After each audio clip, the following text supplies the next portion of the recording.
breaking fucking records radio. And it's nice to see how you did bring in those other acts and like the Hit Squad became a thing. And I'm just going back to the first album right now because there were a lot of samples in there and you weren't from the same neighborhood as a lot of the other hip hop cats that were starting to pop. So can you bring us back to the early days of EPMD? How did it come together? How did you and Erick Sermon get together? And what was it like creating that first album? Wow, that's a great question. Well, way back there, you know, my older brothers and sisters was around hip-hop before they even called it hip-hop. And they used to go back and forth to the Bronx and bring the party tapes home at night. I was 13, so I would listen to them. And every night, the big party banger would be when they played It's My Thing, which was 7 Minutes of Funk. So when I would listen and hear the MCs come up and get excited, I was like, what's that record? It was called 7 Minutes of Funk.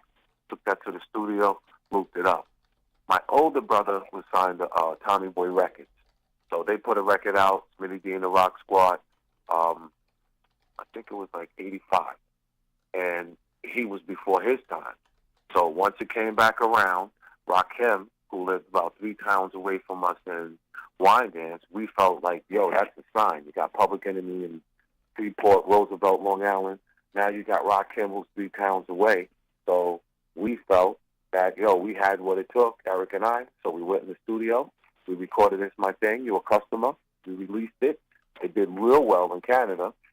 In fact, we did a lot of shows in Canada before we dropped the album Strictly Business. And then Sleeping Bag Records sent us certified mail. Yo, the single A and B did real good. We want y'all to do a whole album.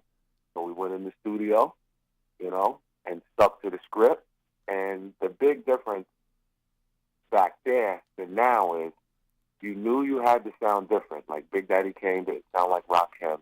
Rakim didn't sound like Dougie Fresh. Dougie Fresh didn't sound like Swiss, and so on. Now, in this era, everybody sounds the same.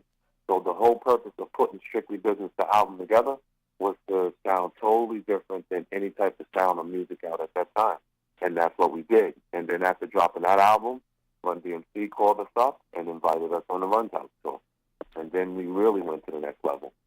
Yeah, Run DMC is my favorite group of all time, but EPMD is definitely up there. And it's... Yo, and that's good company, man. That's what I'm looking, you know? Well, someone, Joey Allen, just posted a picture, because I'm on Facebook right now, where he's got a picture with you. So this must have been last time you were up in the London area when he played at APK, he says. Okay. So that is cool.